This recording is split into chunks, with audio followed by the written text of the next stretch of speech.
Hey guys, welcome back to my channel. If you like the video, make sure to subscribe to my channel. Let's begin. Chapter 1. A new sensei. Naruto Uzumaki stood alongside his two teammates Sakura Haruno and Sasuke Uchiha waiting for their sensei to show. As per usual, he was very late. Naruto leaned against a tree trying to think of what they, and by they he really meant Sasuke, would learn today. But he didn't really care. He had found out a secret last night when he was trying to work on his taijutsu by fighting a horde of clones. That secret was whatever his clones learned he would learn. At least that's what he thought it was. After defeating all his clones, he noticed he had their memories of how he beat each one. This made him very happy. He finally had something over Sasuke. Naruto looked up just in time to see Kakashi appear via a shunshin. With his standard, "Yo" greeting, the day began. "Kakashi-sensei, what are we going to learn today?" Naruto asked, hoping he would finally give himself and Sakura some pointers. Kakashi looked at him and gave an eyes smile. "Naruto, I need you to work on your chakra control. It's abysmal at best, so get a leaf and practice by holding on your head for as long as you can. Sakura, you need to work on your physical conditioning still, so start running laps. Sasuke, it's time we work on your taijutsu," Kakashi said, making Naruto simply turn and walk away. This happened every day. He would give him and Sakura some mundane thing to do while he would focus on Sasuke. Naruto rolled his eyes and left the field, not feeling like training. He knew there wasn't a mission today, or they would have done that before their training. If you could call it that. Naruto stopped when he remembered that a certain Hyuga had shoved him a few days ago for no reason. It was time for some payback. Kakashi watched Naruto simply leave the training ground and gave a sigh. It seemed like Naruto didn't even care about getting stronger. All that mattered to him was pranking someone. 1 hour later, not sated in his need for petty revenge on the Hyuga, who now had bright yellow hair and only orange clothes, Naruto moved out of the village and into a field to begin the new training he had concocted. If he learned what his clones learned, he could kick up his training. Okay, if I remember it right, I remembered the hits and how they happened, but I didn't get any stronger, so maybe it doesn't help with my actual strength and whatnot, so maybe keep them on chakra control. I'm going to need a lot of leaves, Naruto thought. He stopped when he heard a crash and a figure came flying into his vision. Whoa, what the hell, Kiba? Naruto asked, looking at his former classmate. Naruto? Kiba looked at the blonde in surprise. Hey man, what are you doing out here? Naruto asked. Personal training time with Kurenai-sensei. She gives each of us a few hours a day 2 days a week to help us focus on fixing our weaknesses and improving our strengths, Kiba explained. Why do you stop charging, Kiba? Kurenai said as she appeared on top of a toppled tree. Hello Kurenai-san. Naruto gave a light bow to the Jonin. Hello Uzumaki-san. Kurenai gave a light wave in return. Not to interrupt your training, Kiba, Kurenai-san, but I have a quick question, and since my Jonin sensei has been less than useless in training our team, I was hoping you might be able to answer my question real quick. Naruto asked. Kurenai glanced at Kiba for a moment, then gave a smile. Sure, we'll take lunch now, Kiba, Kurenai said with a soft smile. Hi sensei, Kiba said as he sped off to find Akamaru and to get their lunches. What would you like to ask me? Kurenai asked. My sensei has said on countless occasions that my chakra control is abysmal at best. What I was wondering was if there is a better way to learn chakra control over the leaf exercise. Naruto asked. Kurenai rubbed her chin for a moment, wondering if it would be okay to show him the 2 exercises she knew. After a moment she gave in. The boy was asking for help, and who was she to send him away? I know of 2. Water walking and tree climbing, Kurenai said. Water walking sounds right, but tree climbing? Naruto asked. Kurenai nodded, then moved over to a tree and proceeded to walk up to it. Oh, like that? Naruto watched in surprise as she easily walked up half the tree and back down. The key to tree walking is getting the right amount of chakra to stick you to the tree. Too much and break the bark, and shoot off too little and you slip and fall, Kurenai explained. And water walking? Naruto asked. Get tree climbing down first, then I'll show you water walking, Kurenai said. Naruto nodded happily, then took off to start training. Thank you, Kurenai-sensei, Naruto shouted as he disappeared into the forest. I should probably tell Hokage-sama that Team 7 hasn't learned tree climbing yet, Kurenai thought as she turned back as Kiba landed back in the clearing with their food. Naruto barely managed to stumble into his apartment at the end of the night. He hadn't expected the blowback from his clones to hurt as much as it did. His head felt like it was on fire. He reached his bed and hit it with a thud, ready to fall asleep until he heard a soft knock on his window. "Eh?"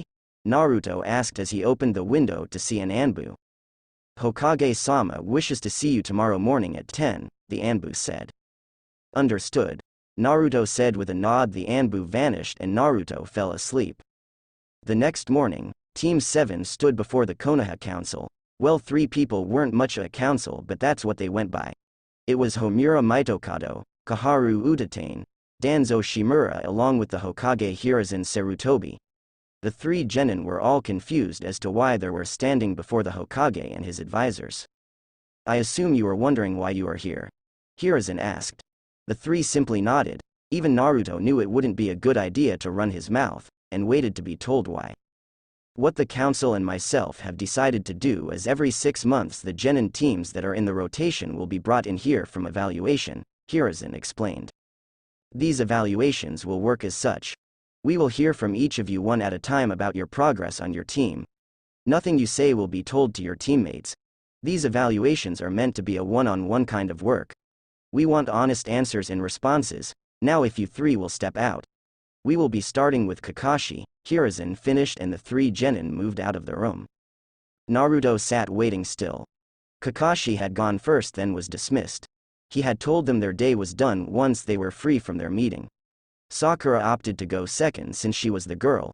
"Ladies first," she told Naruto before she cracked him in the head as he tried to step into the office. Sasuke shoved Naruto out of the way once Sakura left, claiming that a clanless dope has nowhere to be, so he had plenty of time to wait. Naruto growled. He was really starting to hate Sasuke. And after that last hit from Sakura, he was starting to doubt his love for the pink-haired teammate. Finally, it was his turn and he did not like the looks he was getting once he stepped into the office.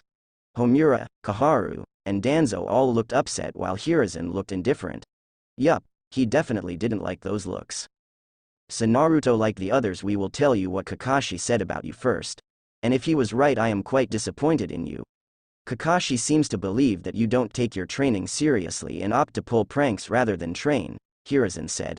He nearly fell back when he felt a massive amount of killing intent burst from Naruto and his eyes turned red. "He what?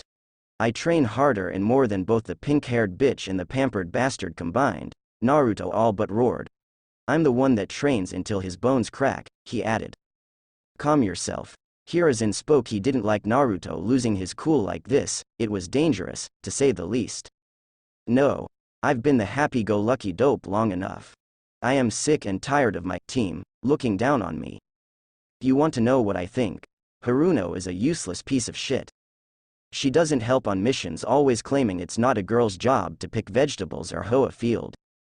Uchiha never shuts up about how he is simply a better class than me because he comes from a clan and I'm a clanless orphan whose parents abandoned him.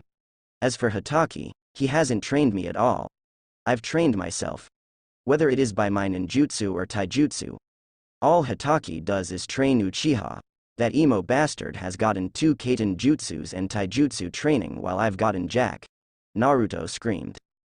Naruto," Hiruzen stared in shock. If this was true, he owed Naruto one hell of an apology. "Fuck this. I quit Team 7. Either give me my own sensei or I'll train myself and become Hokage by myself." It was at this moment Hiruzen noticed Naruto's eyes had shifted back to blue and his hands were bleeding with how tightly he was clenching his hands. "We can't give anyone their own personal sensei," Kaharu spoke. "But you did," Naruto replied.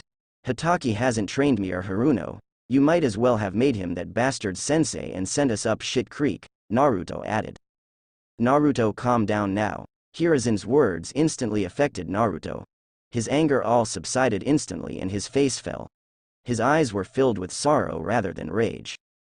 "Now, as to your request, I think I might have an idea for you," Hiruzen grinned. Naruto's eyebrow cocked up as he heard this. "Neko," Hiruzen called, making an Anbu appear. "Yes, Hokage-sama?" Neko asked. "Bring Mitarashi-san to me," Hiruzen said. With a nod, the Anbu was gone. You can't be serious. Homura asked. She's been asking to become a Jonin sensei for a while. This will be a test for her, Hiruzen said. What about Team 7? Danzo asked. I'll find a replacement and put them under a strict eye. If Hitaki doesn't shape up, I'll knock him back down to Chunin and lock him in on solo Tora missions for 6 months. Everyone in the room cringed, none of them, Danzo included, liked that demon cat. If you need a spy, I might have someone for you, Danzo spoke. We'll talk later, Hiruzen said, knowing where Danzo was going to go with it. Who? Mitarashi? Naruto asked. Just wait, you'll be in for a surprise, Hiruzen said. Naruto only had to wait 2 minutes before the door opened and in walked simply the most beautiful woman he had ever seen. She had what he would guess to be shoulder-length purple hair that was kept in a spiky ponytail, pupilless caramel eyes, deliciously pearly white skin, and a sexy outfit that consisted of a mesh shirt and shorts with a skirt and trench coat to cover her assets and womanhood. That was when she noticed him and smiled. Whiskers, she said, and Naruto's jaw dropped to the ground. Hubby-chan, Naruto spoke softly as he looked at the woman. Oh, you remember me still? Anko asked. Naruto couldn't move. His body was frozen. Hubby, as she went by in her time as an Anbu member, was one of his. Scratch that, she was his most precious person. She had saved him time after time from mobs that would have beaten him within an inch of his life, and was the one that gave Naruto his 2 most precious possessions and gave him his addiction. His Gamma wallet, his orange jumpsuit, and his love for ramen. Hubby-chan, Naruto cried as he hugged Anko, who happily returned his hug. I've missed you, Whiskers, Anko laughed as she hugged Naruto. Save the reunion, Danzo growled. He hated watching sappy crap. Sorry, Shimura-sama, Anko said with a bow as the two separated. Now as to why I called you here, Hiruzen started. Naruto is to be removed from Team 7 and placed into your care, Hiruzen stated, making both of them freeze. Really? Both of them asked. Really, Anko, you've wanted to be a Jonin sensei for a while. Well, here's your chance to make Naruto into a splendid shinobi, and once he's become a Chunin you'll be given your own team. And Naruto, I'm giving you what you wanted.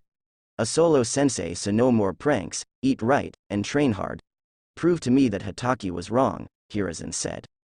I promise. Naruto shouted. Okay, Whiskers, I'll let you have today to rest and get ready for hell. Tomorrow at 6 I want you at training ground 44, Anko smiled. Anko, you can't, Kaharu stood. He's my genin, I'll train him as I see fit. Anko grinned, her eyes stopped on Naruto, seeing him smiling brightly and nearly hopping with joy. I'll be there. Oh, where do I find training ground 44? Naruto asked. It's the big forest that's fenced off outside of the village, Anko said. You know that scary forest I took you when we had those 2 rogue Anbu hunting you 5 years ago? Naruto's eyes widened, then he grinned even more. Gotcha. I'll be there at 6 sharp, Naruto said with a salute, then he was gone in a flash as he ran from the room with a huge smile on his face. Anko, there is a second reason I chose you, Hiruzen said with a stern face. Hi, Anko knelt. My advisors believe that Naruto may be a flight risk. We need you to keep an eye on him, Hiruzen said. No need.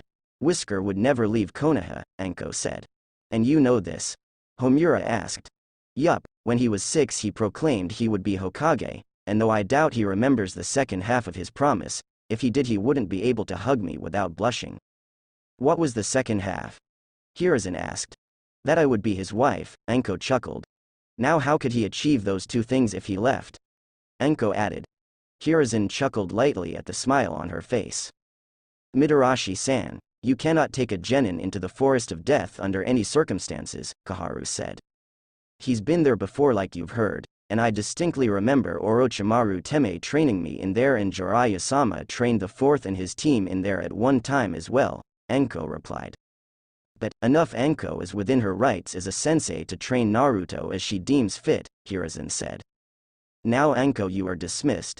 Danzo, I believe you wish to speak about a filler for Team 7? Hiruzen turned to face his old partner as Anko vanished. Ah yes, it is a boy I have en route.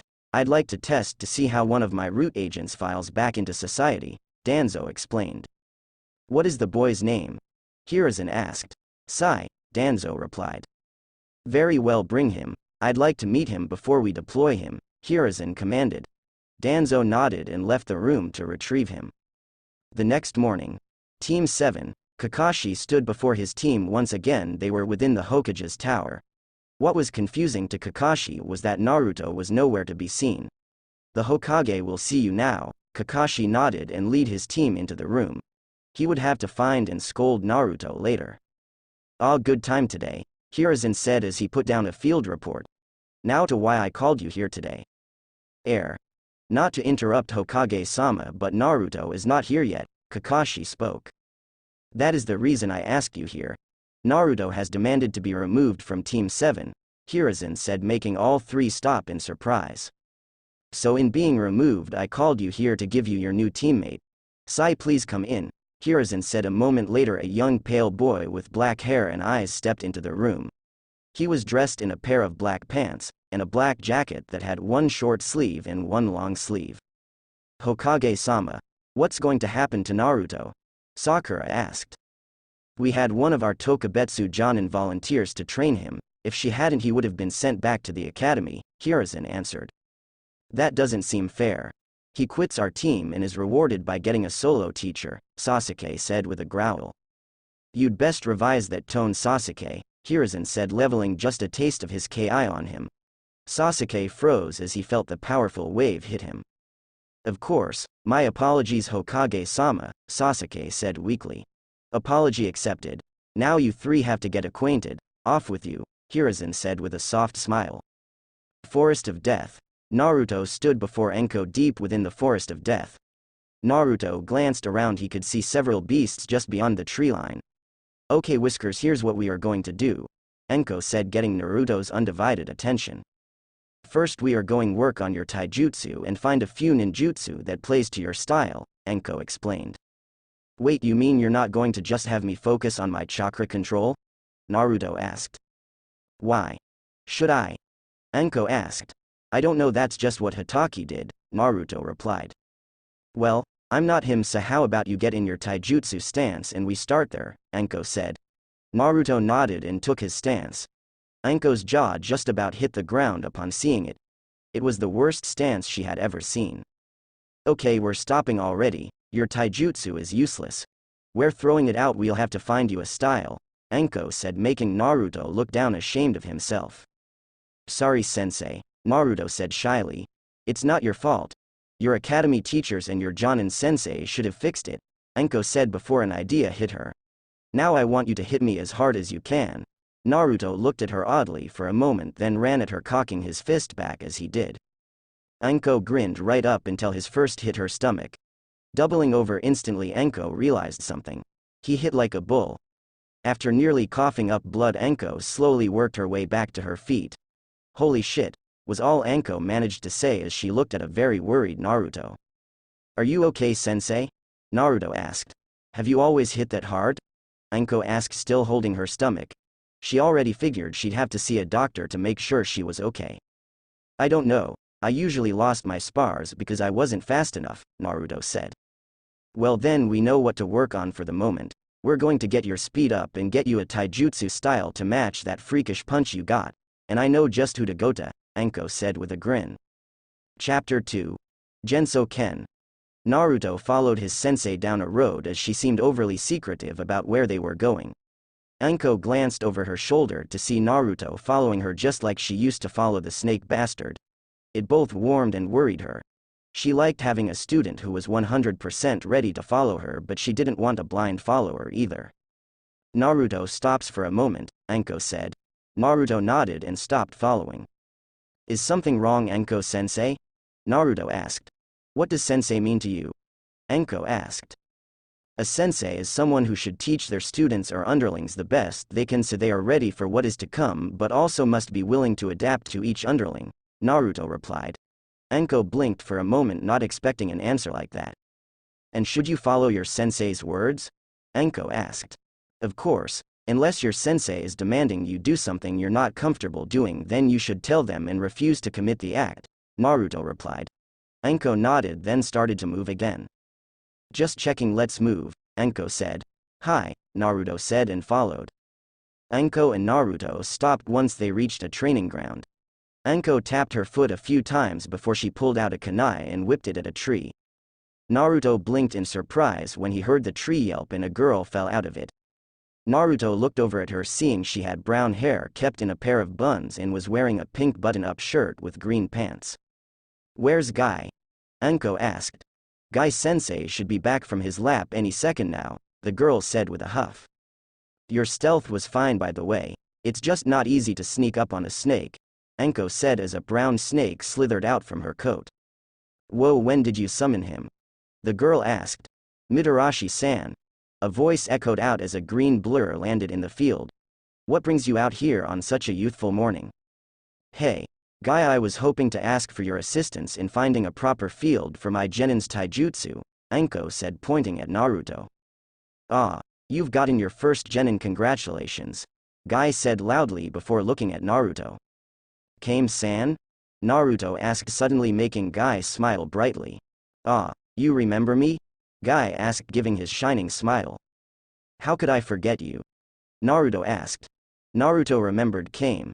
He was one of few Anbu that was good to him. Anko, his precious hubby-chan, Kame, which he now knew to be Guy, and then there was Neko, the cat, and Wani, the crocodile, whom he still didn't know the true identity of. "How indeed," Anko said with a chuckle. "Now Naruto, hit me here as hard as you can so I can gauge your strength," Guy said, patting his stomach as two more figures appeared in the field. One looked like a miniature version of himself while the other had long brown hair and pale eyes. "Right," Naruto said as he cocked his fist back. "Wait, Guy, brace yourself more," Anko said, stopping Naruto. Guy nodded and better braced himself for the hit. "Okay, go." Naruto nodded and ran over to Guy and sent his fist into Guy's stomach. To everyone's surprise, Guy still dropped to one knee. "Guy-sensei," all three of the other kids spoke at once. "Holy flames of youth, my boy, you hit harder than Lee," Guy said as he stood and grinned. "So what do you think?" Anko asked. "Well, he needs more speed first," Guy said once he saw Anko already nodding. "Once you get that up, he'd be a perfect candidate for one of the Genso Ken. Known as the elemental fist style, each one is a unique style to an already created fighting style," Guy said. "Oh, that sounds awesome," Naruto said with stars in his eyes. "You'll have to get your speed up and find out what your elemental release is. Once you've done those, I can show you the basics of one of the 5. Hai Ken, Mizu Ken, Tsuchi Ken, Kaminari Ken, or Kei's Ken. 1, Guy explained. "Is there anyone who uses those styles?" Naruto asked. "Yes. When fighting against someone who truly pushes me, I use Tsuchiken, my eternal rival who knows the basics of Kaminari Ken. The second Hokage was a master of Mizu Ken, and Madara Uchiha was the most powerful master of Haiken ever known," Guy explained. "What about Kei's Ken?" Naruto asked. "The only practitioner of Kei's Ken right now is Asuma Sarutobi," Guy replied. "Come on, Naruto. We need to get you set up so we can fix your speed," Anko said, getting Naruto to silence his questions. "How are you planning on fixing his speed?" Guy asked. "A little mix of what you did to Lee and a little of my own," Anko said with a sly grin. "Ah, well, let your flames of youth guide you," Guy shouted before giving a thumbs up and smiling. "Yeah, sure," Anko said as she beckoned Naruto to follow her. Naruto gave a light bow to Guy and then quickly followed after Anko. "Where are we heading now, Anko-sensei?" Naruto asked. "To one of my favorite shops in all of Konoha," Anko replied with a big foxy grin that rivaled Naruto's. Naruto gulped, then smiled, figuring Anko wouldn't do anything to hurt him on purpose. Naruto marveled as he looked after sword while Anko talked with the shop owner. Naruto stopped when his eyes found a sword. "Hey, Mr. Shopkeeper, why's this sword different?" "It's a broadsword, it's thicker and sharpened on both sides. So while being slower than a katana, it is stronger," the shopkeeper replied. "Cool," Naruto said as he moved on. "So do you have any?" Anko asked. "Yup, one set left," the shopkeeper replied, showing Anko a set of wrist guards and shin guards. "Perfect, I'll take them," Anko said, grabbing the guards. Glancing over her shoulder, she could see Naruto testing the weight and speed of one of the shopkeeper's broadswords. "These are really nice," Naruto said as he tested the blade with a few more swings. "Also not why we are here. Now try these on," Anko said, handing Naruto the guards. Naruto bet the sword back and bet the guards on. Once he handed them on, he dropped to the ground as a set of red seals showed on the guards. What's going on? I can't lift my arms or legs, Naruto said as he tried to move. Give it a minute, the seals are still attuning themselves to your body, Anko said. Naruto looked at the glowing red seals, then nodded and waited for something to happen. Sure enough, after a full minute, the seals turned blue for a moment and then vanished. Hey, I can move, but just barely, Naruto said, lifting himself. Perfect, this will give you a leaner build and your speed can be fixed, Anko as she led Naruto out of the shop. With Team 7, Sakura was completely lost. She hadn't been able to keep up with her team at all. She could understand Kakashi-sensei, but Sasuke and Sai shouldn't be this much faster than her. She was starting to hate herself. All she did was physical exercise like Kakashi-sensei demanded, but she wasn't getting anywhere. She finally just gave in and stopped to catch her breath. She was soaked to the bone with sweat, but she never saw her fellow teammates waiting for her no matter how far she ran. She was starting to feel abandoned and she didn't like that. She stopped dead when everything dawned on her. Kakashi-sensei had been playing favorites with Sasuke just like Naruto had been complaining about. Haruno, what are you doing out here? A familiar voice caught her. She spun to see Naruto standing a few feet away from her just after the next turn in the road. And he looked as bad as she did. He looked like he had jumped in a lake with how sweaty he was. Naruto, are you okay? Sakura asked, still slightly out of breath. She did feel a little hurt that she went from Sakura-chan to Haruno so quickly. I could as you the same, Naruto said as he walked towards her. Kakashi-sensei had us go out for a jog, but I couldn't keep up and now I can't find them, Sakura said, ashamed of herself. What knows Sasuke-sense? Naruto asked with a slight smirk. Oh, shut up, Sakura said weakly before she saw a figure behind Naruto. She couldn't believe how beautiful the woman was. Ah, you must be one of Naruto's old teammates. I was wondering why my little Gaki stopped running, Anko said, giving Naruto a wicked smile. Sorry, sensei, Naruto said while rubbing the back of his head. It's fine, I'll let you catch your breath for a minute, Anko said as she jumped up and landed on the fence, her eyes scanning for something. So how's Team 7 been? Naruto asked. Confusing. I found something I really want to study, but sensei hasn't helped me out with it, Sakura said. What do you mean he hasn't helped you out? Anko asked, dropping back down. Well, I went to the hospital yesterday to see my grandmother and I saw a med nin and I'm not sure what it was about him, but I wanted to do it. I want to help people, to be able to patch them up. So I asked Kakashi-sensei if he could give me a few pointers or if he knew how I could get started in becoming a med nin. And all he said was if once I get my strength up to par he would help me out. Then he went back to helping Sai and Sasuke, Sakura explained. You need to bring that up to Hokage Gigi, Naruto said. Whiskers is right. If Bakakashi isn't training you right, you gotta tell someone, Anko said. I don't want to cause a problem. I'm not a clan shinobi or anything, Sakura said. She watched as Anko reached forward and flicked her on the forehead. What was that for? Sakura asked. Clan shinobi or not, you are a kunoichi of the hidden leaf and deserve all the same training as the pampered princess and whoever your other teammate is, Anko said with a lot of disdain in her voice. You really think so? Sakura asked. Would you think I'm weak and not as valuable as someone like Sume Inuzuka? Anko asked. No, but you're a sensei, Sakura said. I was a genin once too. Give yourself 10 years, you might be in my position, Anko said. Sakura looked at Anko then nodded. Thank you. Sakura paused. Anko Mitarashi, Anko said, knowing it was what Sakura was searching for. Thank you, Mitarashi sensei, Sakura said with a slight bow. Ma, there you are, Sakura, Kakashi said as he walked up. He stopped when he saw a hint of rage flash across Anko's eyes. Hey, what the hell, Bakakashi? Your genin tells you she wants to learn medical ninjutsu and you tell her to get stronger first? Anko growled. Watch your tongue, Anko. Lest you forget I am still a jonin and you are only a tokubetsu jonin, Kakashi said with a hint of venom in his voice. I'd watch your tongue, Hitaki, Naruto said, his eyes flashing red for a moment.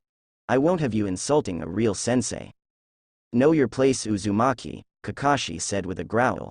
Back off. Anko now stood between Kakashi and Naruto, her eyes locked with Kakashi's. You don't get to talk to me or my genin like that, Bakakashi. And I'll have you know, the moment I took Naruto on as my genin, Hokage-sama promoted me to full-fledged jonin. Anko added one hand on her kunai pouch while the other was hidden in, unbeknownst to the one-eyed jonin, holding one hell of a venomous snake. Come along, Sakura. I believe the fox and snake were playing together, Kakashi said as he simply turned and walked away with a very worried Sakura following him. She didn't get what he meant by fox and snake. Prick, Naruto said before he simply turned and started up his run. Anko kept looking in his direction for a moment, then turned to watch over her genin.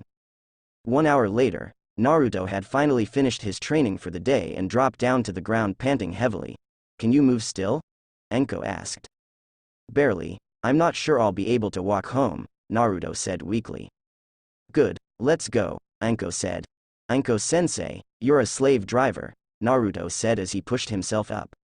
Oh, you'll enjoy my little treat for you. This is something I'll give you on special occasions, Anko said as the two started to move again.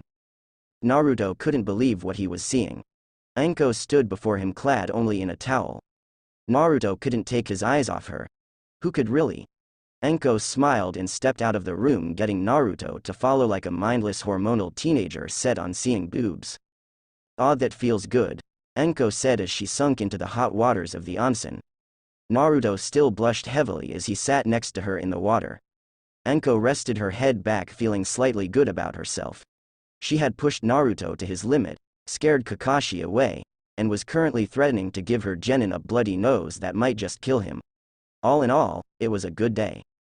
This is one hell of a reward, Naruto said, trying not to look at Anko, at least be beaten within an inch of his life. You earned it, and feel free to gawk, that's your reward. You get to check out my smoking hot body while we soak, Anko laughed lightly. I don't know if I could look without passing out, Naruto said, his face still beet red. You'll get used to it, Anko laughed some more. Naruto just chose to look up at the stars with his sensei rather than at her obscenely beautiful body. Hey, Anko-sensei, could you teach me how to summon snakes? Naruto asked. Do you want to summon snakes? Anko asked. Yeah, truth be told I like frogs and toads a little more, but snakes are really cool too, Naruto replied. I'll think about it, Anko said. Come on, let's go get out of here, Anko said as she stood and stretched but forgot to hold her towel.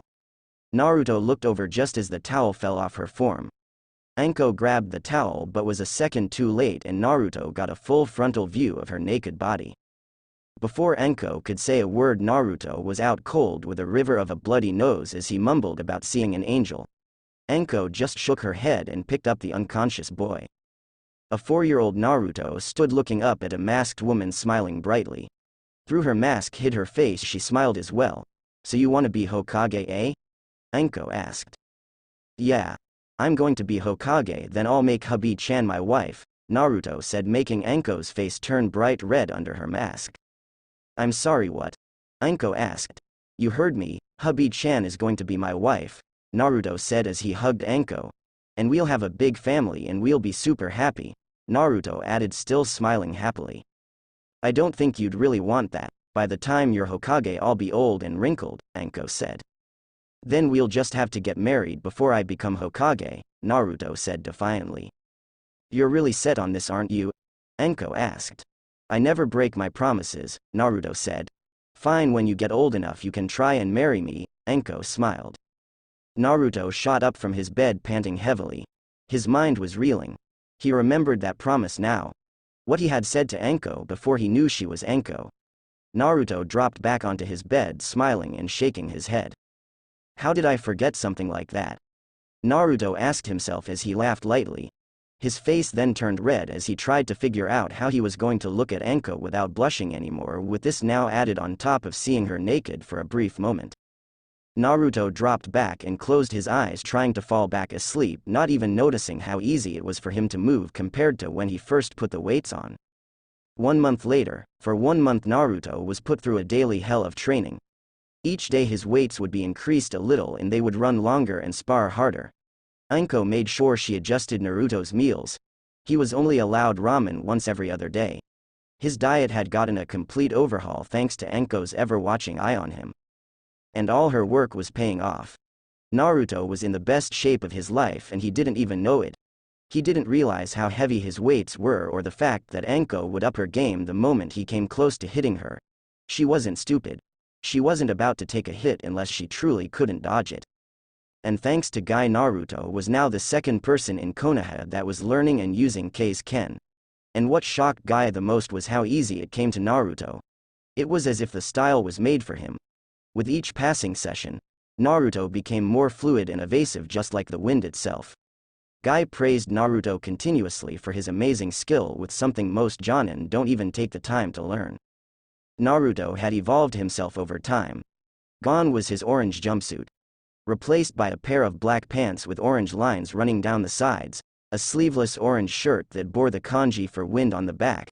His wrist guard weights were covered by bandages that were then covered by his very own trench coat. Unlike Anko's coat, Naruto's coat was midnight black trimmed in orange and like his shirt had the kanji for wind on the back. Naruto now stood before Anko who was grinning at him. "Well, it's time we take our first real mission," Anko said, making Naruto smile. One of the things Anko got Naruto doing during their training was using his shadow clones to complete D-ranked mission. "What's the mission?" Naruto asked. "We've got to head to the Tenchi Bridge and deliver a scroll to one of Konohagakure's spies," Anko said. "A message delivery to a spy? That seems a little odd," Naruto said. "Usually this would be either an A-ranked or S-ranked mission depending on the spy and the information. But Hokage-sama's sure that the spy won't be in danger or a danger," Anko explained. "Well, then I should go pack for a week's trip," Naruto said. Once Anko nodded, Naruto vanished in a swirl of leaves. Anko smiled at how fast he had picked up on the Shunshin. She then did the same and vanished in a swirl of poison mist. Chapter 3. That I Am. A cloaked figure walked onto the bridge and slowed, seeing a red-haired man walking towards him from the other side. The figure paused, wondering if this was his contact or just a random passerby. "Oh, good afternoon," the red-haired man said with a soft smile. "Afternoon," the figure spoke. The red-haired man slowed as he reached the cloaked man. "What brings you all the way out here?" the man asked. "I'm traveling to see an old friend," the figure answered. "You?" he then asked. "I am but a simple Runin, that I am," the man said, still smiling softly. It was at this moment the figure took in the man's appearance. The man had very long red hair kept nicely tied behind his neck. He had violet and he had an X scar on his cheek. The man was wearing a pair of blue tabi socks, wicker sandals, and a white hakama with a light maroon kimono. The final thing the figure noticed was that he wore a katana on his hip. "And what is a Runin doing so far from the land of iron?"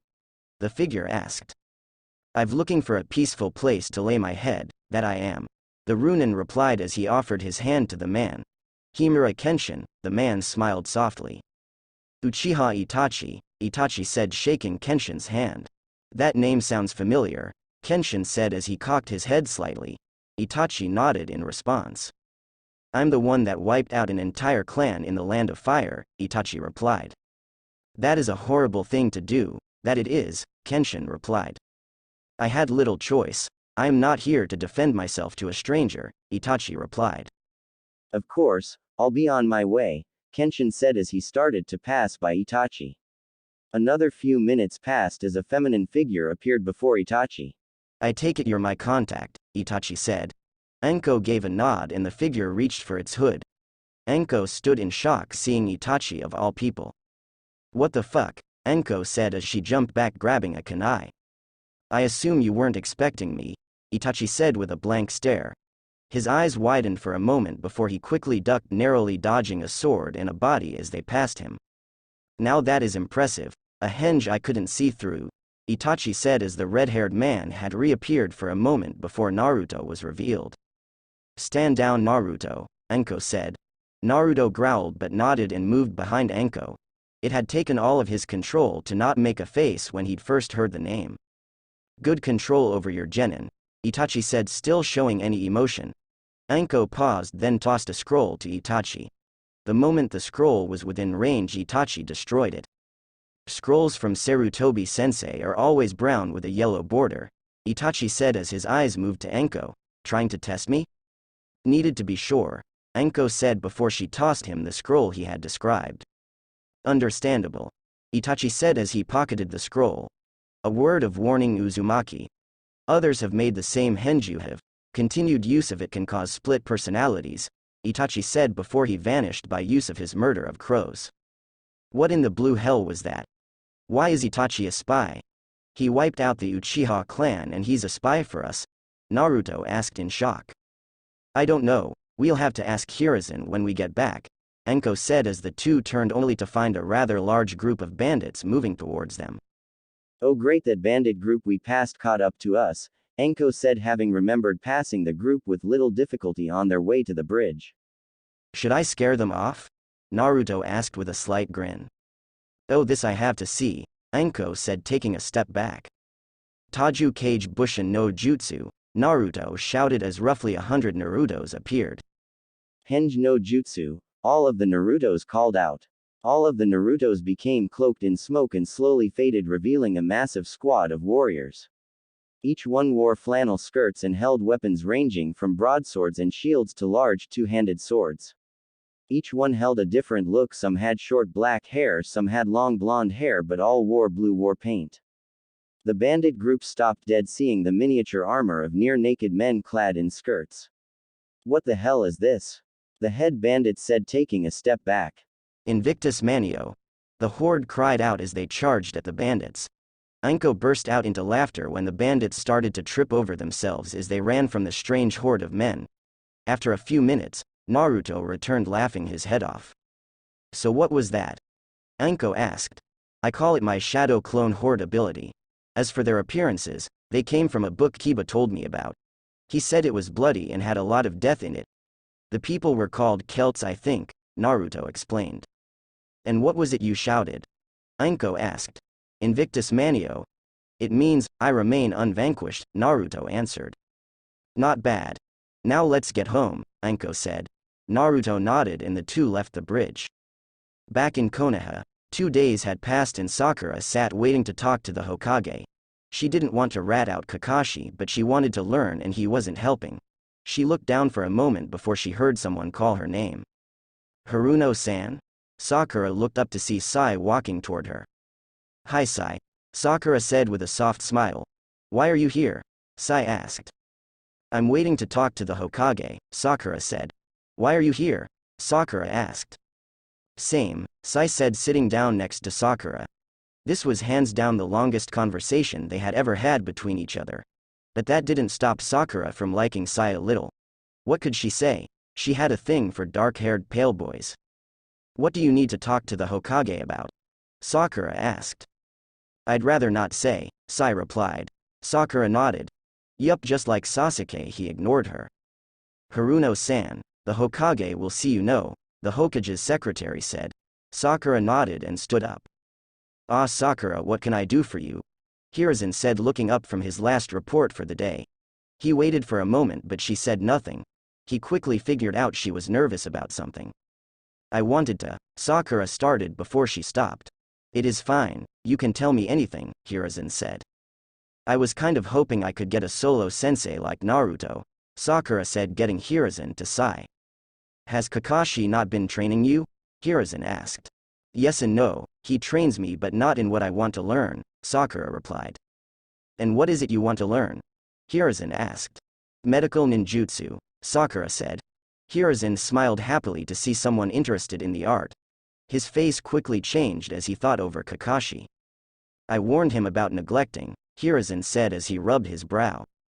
Hokage-sama, I believe it would be best if I gave my report, Sai said as he stepped in fully knowing Sakura was still there. More bad news on Hitaki? Hiruzen asked. Extremely, Sai replied.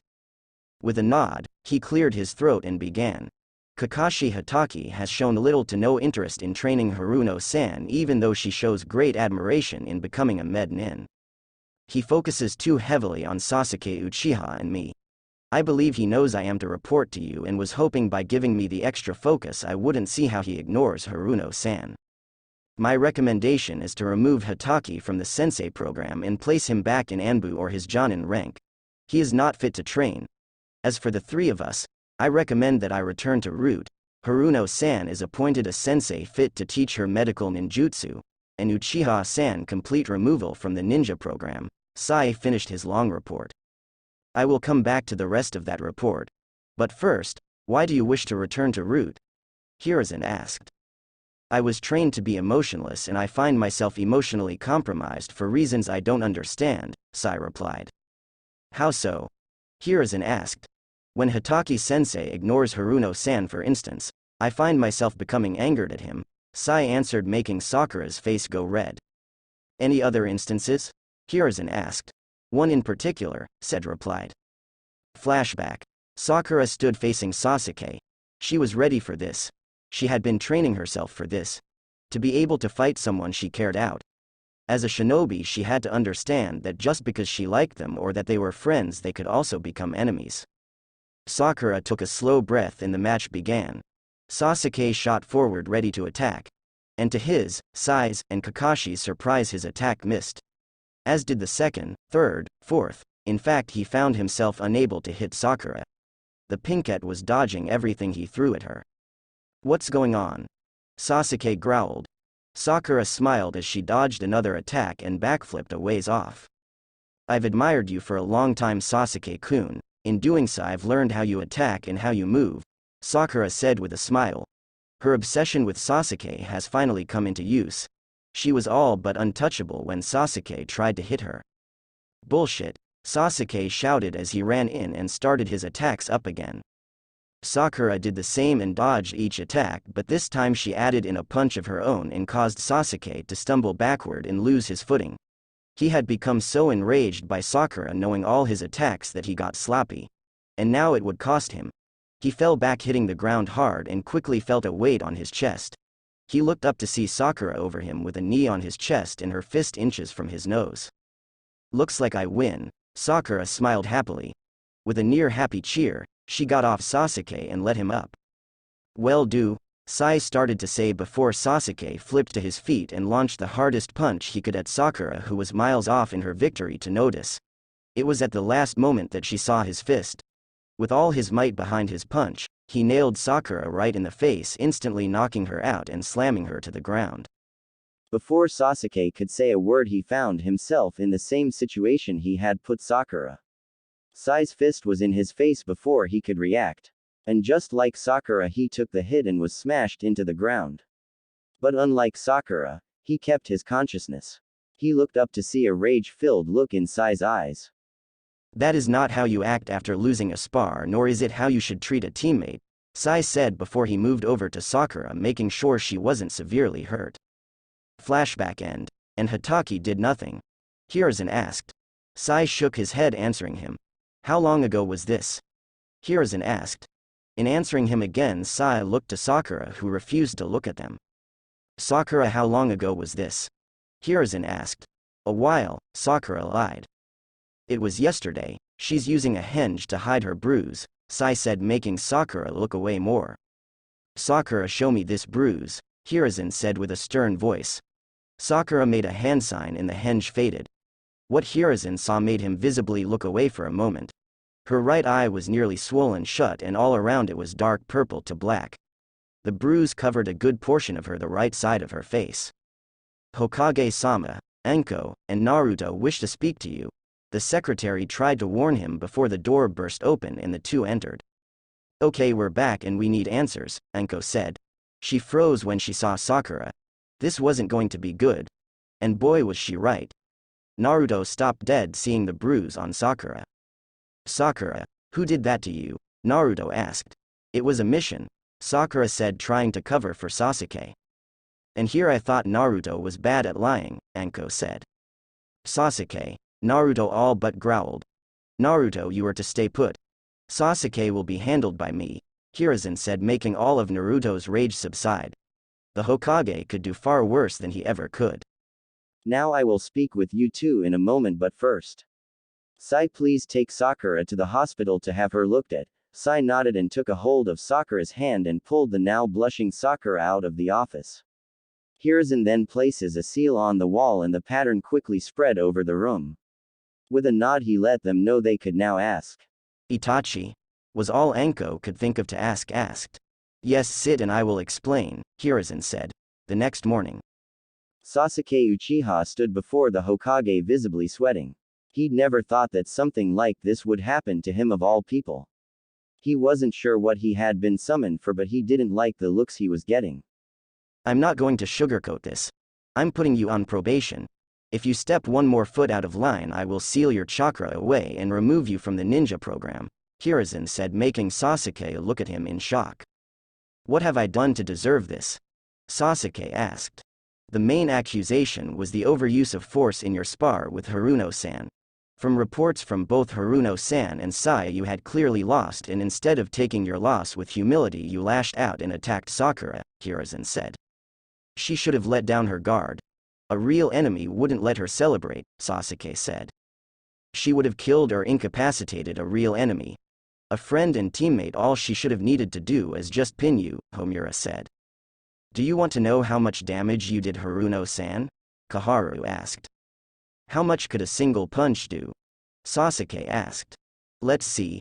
Thanks to your advanced strength and her hitting the ground, she has a fracture on the back of her skull, a severely bruised cheek and forehead, her eye is swollen shut, her nose is broken, and she lost 10% vision in her right eye, Hiruzen said, making Sasuke blink in surprise.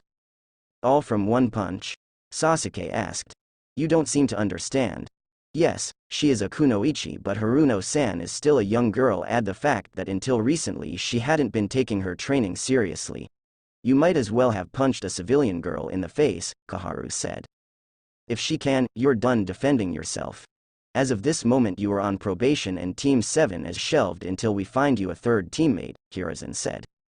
Third teammate? Sasuke asked. We've removed Sakura from your team as she doesn't feel safe around you, Homura answered. So where is she going? Sasuke asked. We will cross that bridge once she is fully healed, Hiruzen replied. You are dismissed, Genin Uchiha. Sasuke gave a bow, then all but stormed out of the office. How dare they do this to me? Sasuke growled as he walked through the office. With Naruto. Naruto dropped to the ground as he looked up at Anko, who was grinning at him. You'll have to do better than that, Anko laughed. Good thing I like strong girls, Naruto said, making Anko's face redden just slightly. I'm not a girl, Naruto. I'm a full-grown woman, Anko said as she rolled her eyes. Another thing I like, Naruto laughed. This time Anko simply rolled her eyes and removed her foot from Naruto's chest. Anko turned to see an Anbu land before her. Mitarashi-san, the Hokage wishes to see you right away, the Anbu said. I'll be right there. You're free for the day, Naruto, Anko said before she vanished in a plume of purple smoke. Ramen, here I come, Naruto said with a smile. Anko stepped into the Hokage's office to see him rubbing his chin. Ah, Anko, good timing, Hiruzen said as he handed her a report. I need you to take Naruto and get to the border of the Land of Wind. There you will meet Jiraiya and head to Sunagaku. The Kage has asked for assistance with his son's seal, Hiruzen said. Hi Hokage-sama, but if I may ask, why is it necessary for me and Naruto to go? Anko asked. I want Naruto to meet another Jinchuriki, and the Kage has asked specifically for you. He has information on Orochimaru and he knows you were his student. Now move out, Hiruzen answered. Hi Hokage-sama, Anko said, vanishing to get Naruto. Anko stepped into Naruto's apartment. She was planning on scaring the hell out of him once he came out of the bathroom. The door started to open and Anko noticed something instantly. All of his clothes were on his bed. An evil grin came to her face. This just got better. Naruto, she shouted. Holy mother. Naruto shouted back as he stumbled backward. Anko started to laugh, but that quickly died on her lips as she saw his near-naked form. For his age, he looked damn sexy. With a smooth and lean build devoid of all hair and baby fat, yup, Naruto was dead sexy. Well, now aren't you a sexy beast? Anko smiled. Naruto's face quickly flushed from her comment. Do we have a mission? Naruto asked. Yup, so get dressed and pack for a week's mission. We are going to the Land of Wind, Anko said. Hi. Naruto nodded and passed by Anko to dress. Meet me at the gate in a half hour, Anko said before she vanished. Naruto couldn't beat down his blush from Anko seeing him only clad in a towel. He was happy he had decided to wear a towel and not simply walk out of his bathroom naked. Wonder what we are doing in the Land of Wind, Naruto thought to himself as he finished dressing and grabbed his gear. Chapter 4. From Sand to Wave. To say Naruto was worried was a massive understatement. He was going to meet another Jinchuriki. Would he be cool or crazy? Yup, this was probably going to end badly. Anko glanced over her shoulder, seeing a slightly worried look on Naruto's face. I know you're worried about meeting another Jinchuriki, Anko said as the three stopped. You don't need to be worried. You'll have your sensei and me there, Jiraiya said. Still going to be worried, Naruto said as the three started up again. We should be there in a few hours, Jiraiya said with a smirk. Anko slipped back to walk beside Naruto. Her arm wrapped around his shoulder, getting him to blush lightly. Naruto glanced up at Anko, seeing her smile softly. He wasn't sure what caused it, but he felt better knowing Anko was with him. Seeing Naruto smile lightly, Anko gave him another smile before she released him, and they moved to catch up with Jiraiya. Both gave the aged shinobi an odd look, seeing him writing in a little black book when they reached him. He hadn't slowed, but it was clear his complete focus was on the book.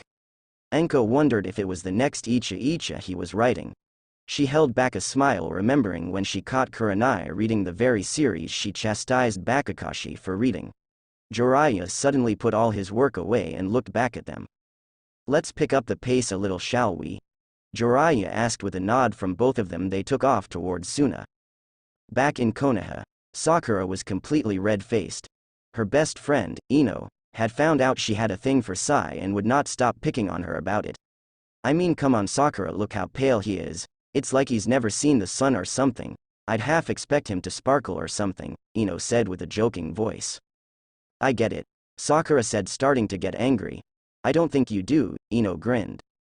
Shut up, Ino. Yes, I have a crush on Sai. I like dark-haired pale boys like him and Sasuke-kun.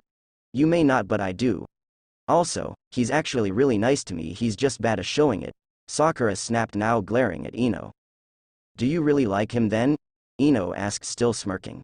Yes. I like him more than Sasuke, so just deal with it, Sakura almost shouted. I think you'll have to deal with it before me, Ino said, confusing Sakura until her friend pointed. Following her finger, Sakura's jaw just about hit the ground. There he was, not 5 feet away. He'd probably heard the whole thing. Sai, Sakura said with a meek voice. Sai blinked a few times before a light blush came over his face and he quickly vanished. He blushed. Sakura, I think he likes you too, Ino said with a smirk. She looked to see Sakura had vanished as well. Rolling her eyes once more, Ino just left to find her teammates. Suna. Naruto laughed loudly as he sat with 2 of the kids of the cage. His oldest Tamari Fuma and second-born Kankuro Fuma. Naruto liked them both. Kankuro was a bit off since he was dressed in all black, in a desert village. But he was still cool.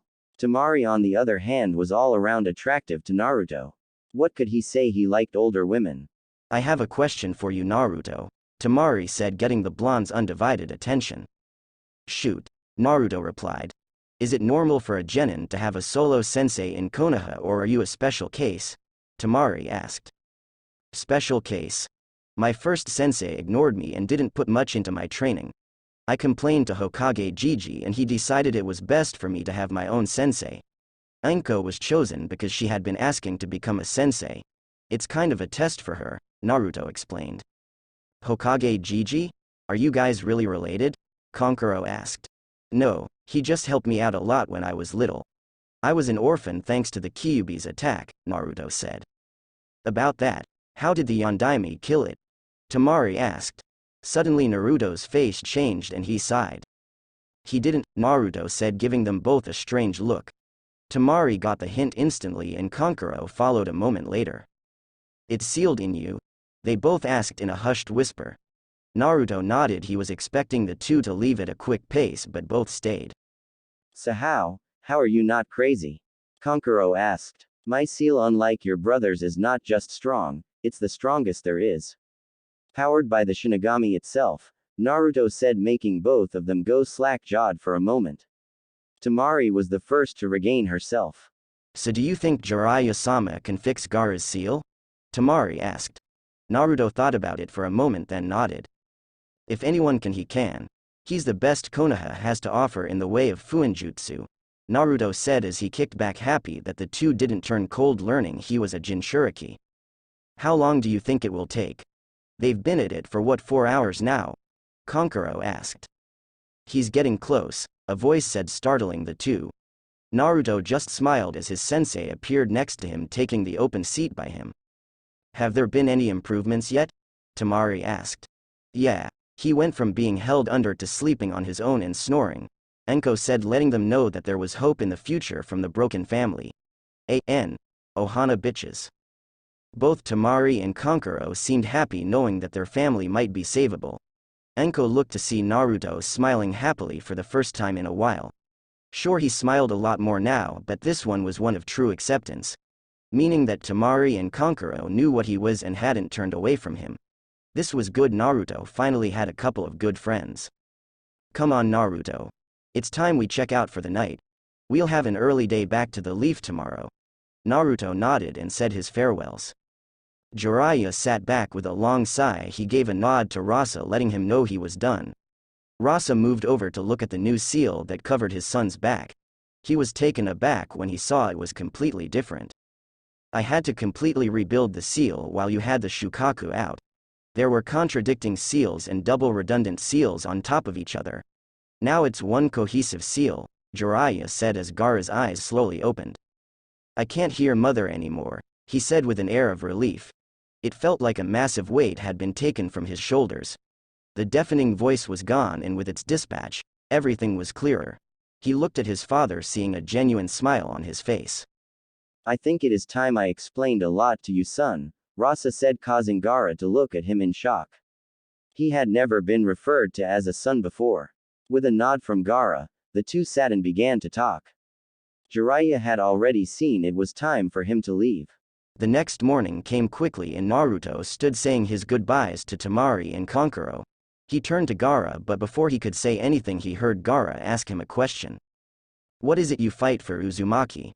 You seem so much more powerful than I, Gaara asked. The people that are precious to me. Like my sensei, my friends in Konoha, and now you three, Naruto said. Gaara looked at him with wide eyes before he looked at his siblings. Jiraiya cleared his throat and the three left without another word. Temari, Kankuro, I'm sorry, Gaara said with closed eyes. He now knew it would be a long and difficult road to tread, but he would repair the damage to his family and hopefully, they would become precious to him. 1 week later, Naruto laid his eyes closed, simply enjoying the gentle breeze that was running across the field he was in. He gave a contented sigh before he sat up, feeling a presence land in the field. Sleeping were we? Anko asked, looking at Naruto. Just a little, Naruto replied with a foxy smile. Well, I guess you have earned a little rest. Too bad it's over, Anko said. Naruto quickly flipped to his feet, ready for just about anything. What's wrong? Naruto asked quickly. We need to get to the land of waves, Anko said. What for? Naruto asked. Assassination mission, Anko said. Naruto's face fell slightly. He wasn't sure if he'd be good at assassination. The killing was fine with him. He came to terms with the fact that death was part of their lifestyle. Who's the target? Naruto asked. His name is Gato and he's a hell of a big shot, Anko explained. Gato? Wait, as in the billionaire Gato? Isn't he kind of above my pay rate? Naruto asked. Usually yes, but the Land of Waves doesn't have much money, so they offered up other payments and we accepted, Anko said. What other payments? Naruto asked. They've offered permanent trade routes, future students, a bridge named after the assassin, and just about anything else we want if they can afford it, Anko said. You just want an Anko bridge, Naruto said with a grin. Anko matched him with a grin. Hell yeah. I can just see it now. The Great Anko Bridge, Anko laughed. I don't know, I think the Great Naruto Bridge sounds better, Naruto laughed with her. We'll just wait as see. Now go get your gear and let's move out, Anko said as the two both vanished, Anko in purple mist and Naruto with a swirl of orange mist. Two figures moved through a forest, both moved in perfect silence as they moved. They had been traveling for just about a full day to reach the Land of Waves. They needed to find out where their target was hiding and what kind of security he had. So why were we hired to kill Gato? Naruto asked. We don't need a reason. Just a name and a location, Anko replied. I understand that, but assassinating such a powerful man should not be a C-rank mission, Naruto said as the two came to a stop. Do you want the real truth? Anko asked. When Naruto nodded, Anko sighed. We weren't hired to kill Gato, Anko started. A bridge builder by the name of Tazuna came to Konoha asking for protection. Hokage-sama gave him his protection, but after he checked out the Land of Waves more, he found the real threat.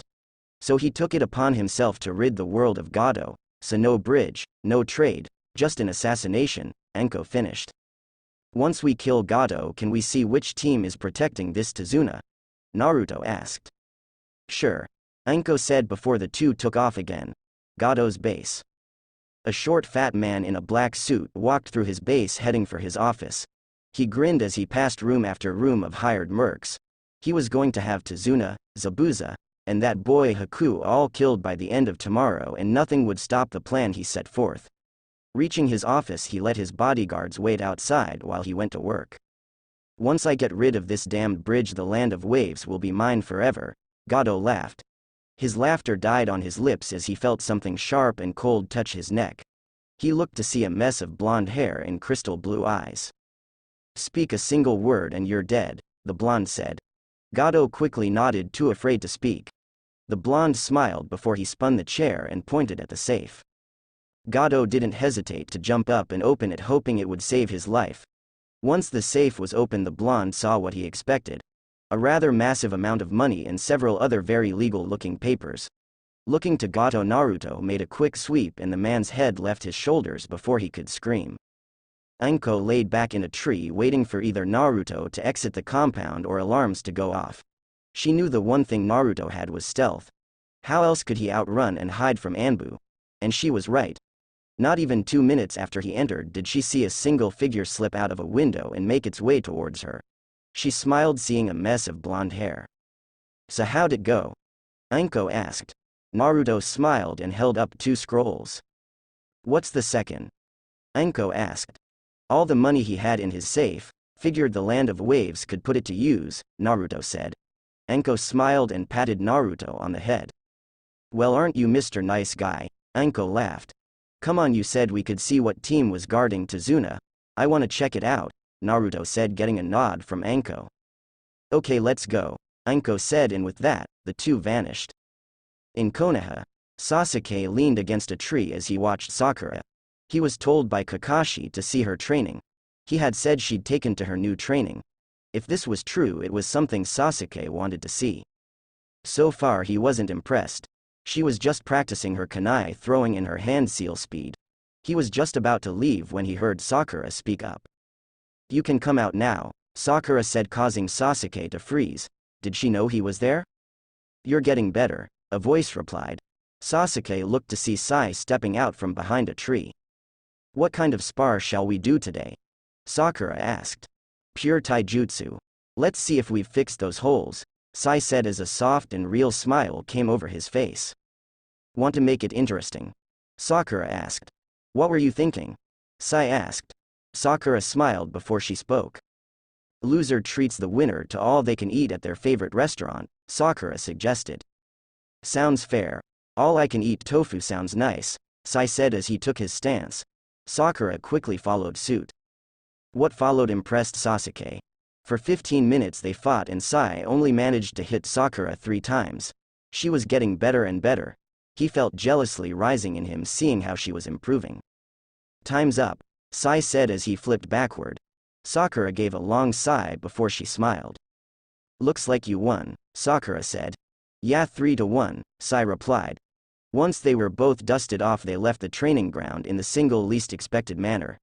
Hand in hand, but that was after they shared a quick chaste kiss. To say Sasuke was shocked was an understatement. Apparently, without his noticing, one of his biggest fangirls not only moved on, she was now dating on top of it.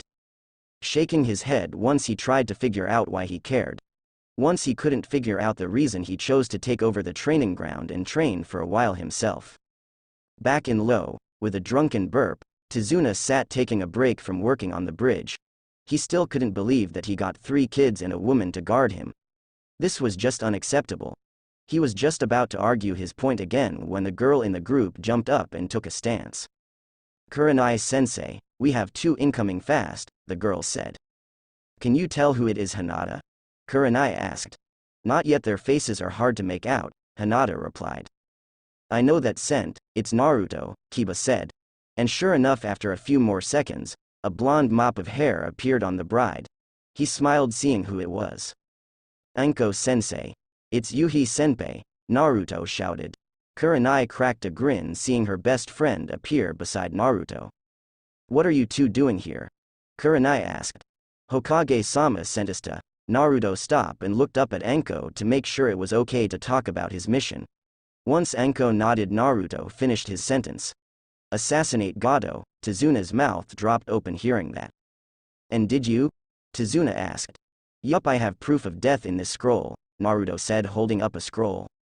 "Proof of death?" Kiba asked. He was still shocked that Naruto was the first to kill and he didn't seem hung up on it. "Do you really want to know?" Naruto asked. After a moment, the group shook their heads. "He's really gone?" Tizuna asked. Naruto gave a foxy smile and nodded. "So how's the mission going, Nai-chan?" Anko asked. "Clean and clear," Kurenai replied. Anko paused, slightly confused. "Huh.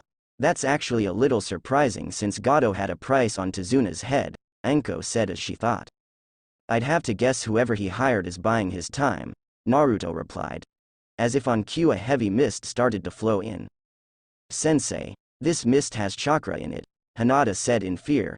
Kurenai, Anko, and Naruto all quickly fell into a defensive stance, ready for anything. Or so they thought. Instead of an attack, the mist parted and a group of people stood before them. The first was a stunningly beautiful woman with long auburn hair and crystal blue eyes. She was dressed in a blue battle dress with high heels and shin guards. The second was a tall, muscular man that had a large sword on his back. He was clad in black pants and a sleeveless shirt. The lower half of his face was completely hidden by white bandages. Just to his right was a masked figure wearing a brown hakama with a teal kasode. "Well, shit," Anko said, knowing they were outmatched. "Team 8, get Tizuna to safety," Kurenai said. "There is nowhere safe," the woman said as she took a step forward. "And there is no pay for you here. I killed Gato this morning," Naruto said. The group stopped hearing their payday was dead. "Well then," the woman paused before she smiled. "What's your name?" "Naruto Uzumaki," Naruto replied. Glancing over her shoulder, the group noticed two more men that weren't there only moments before. "Ow," the woman spoke. The man in question had light teal hair and wore an eye patch. Said man quickly pulled out a small book and looked through it. He gave a nod after a moment, causing the woman to smile. "Naruto Uzumaki.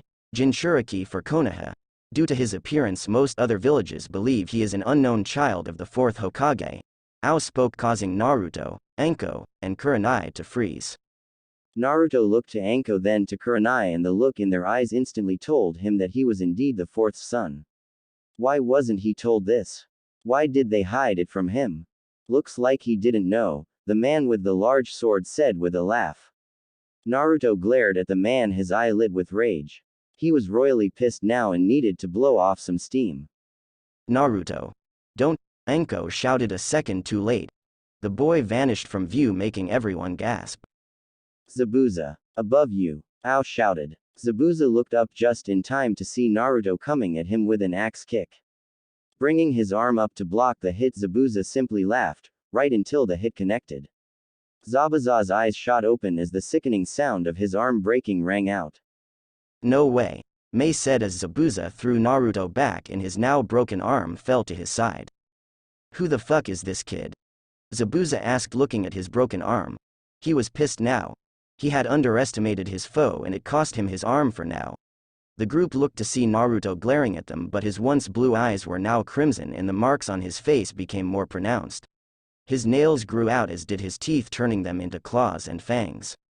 Another flash and he was gone again. This time, however, he attacked the eye-patched man. Ao barely had time to dodge. He flipped back, making Naruto hit the ground. "He's using the fox's power," Mei said. Within Naruto's mind. "Why?" Naruto screamed out as he punched a wall. Why was the question. Why didn't they tell him? Why, if he was the son of a Hokage, was he so hated? Was it all because of the fox? What did he do wrong? He couldn't answer a single one of the questions. Sighing slowly, he suddenly noticed he wasn't in the forest with his sensei anymore. Where am I? Naruto pondered out loud. He looked around, seeing it was in what looked like a sewer system. But what was odd to him was that the ground was covered in a layer of water that reached almost ankle deep. So you've come? A thunderous voice spoke. Naruto quickly spun to see simply the largest cage he'd ever seen. Within the cage, he could see only a large pair of red eyes. You're the fox, Naruto said as the eyes vanished. He took a step forward to see if he could see the fox better. Instead of the fox, he saw a young woman in the cage. She had freakishly long orange hair and crimson eyes. She was clad in a red and orange kimono with a yellow obi sash. Behind her, 9 fox tails danced slowly. I am the fox, yes. Naruto felt his jaw drop. Was this a jutsu? Or was this the fox's true form? What's going on? You're not a giant fox, Naruto said as he looked at the woman. No, I'm not. While the fox is my true form, I can take this form to better talk with my host, the fox replied. So you're a woman? Naruto asked. Would you prefer a man? I can do that if you'd prefer. As I have no actual gender. I am pure chakra, the fox replied. Whatever you want, Naruto replied. Then this form will work. Now you're here, what do you want? The fox asked. Is it true? Naruto asked. Yes, the fox replied. You are the child of the 4th. Why didn't anyone tell me? Naruto asked. You'd have to ask the Hokage that one, the fox replied. Naruto took a slow breath, trying to calm his mind. Wait. Why are you being so calm and nice? I sort of expected you to be evil and whatnot, Naruto said. Most people would assume that, but I'm quite the opposite. I'm actually rather docile most of the time. Unless I'm under the influence of a genjutsu by an Uchiha, the fox explained. So wait, an Uchiha controlled you the night you attacked Konoha? Naruto asked. I'm actually surprised you figured that out so fast, the fox replied with a light laugh. Naruto shook his head. Nothing seemed right at the moment. We can talk more later, perhaps you should return to your world, the fox said, sending Naruto from his mind. Back in the real world, Naruto blinked a few times only to see Anko's breasts in his face. She was holding him. His face very quickly started to go red. Anko-sensei. Naruto looked up at his sensei. A look of relief was instantly plastered across her face. Oh, thank heavens you're back, Anko said before she let him go. It was now that Naruto understood what she meant. The area around them was trashed. Trees were toppled and craters littered the ground, but what was oddly the funniest thing was the bridge was completely unharmed, not even a scratch. Was this all me? Naruto asked. You, Mei, and Zabuza, you pushed them back. Your tails started to form and they ditched, Anko explained. Anko-sensei. You're hurt, Naruto shouted, seeing a rather nasty gash along Anko's side. Placing her hand over it, she shrugged. Things happen, Anko replied. Naruto dropped to his knees looking at the cut. He knew it was his fault. I promise, this will never happen again, Naruto said. Anko just laughed and brought him back into her arms. Don't make promises you can't keep, Anko said as she pressed Naruto's face into her bust. She looked down to see why she hadn't got a response. Only to see Naruto smiling happily with hearts in his eyes and a trail of blood coming down from his nose. Anko-sensei. Naruto mumbled from his bliss-filled state. Anko just started to laugh, seeing that he'd passed out. Come on Gaki, let's get you someplace nicer than this, Anko said as the two vanish in a swirl of purple mist. Chapter end. Thank you for watching, guys.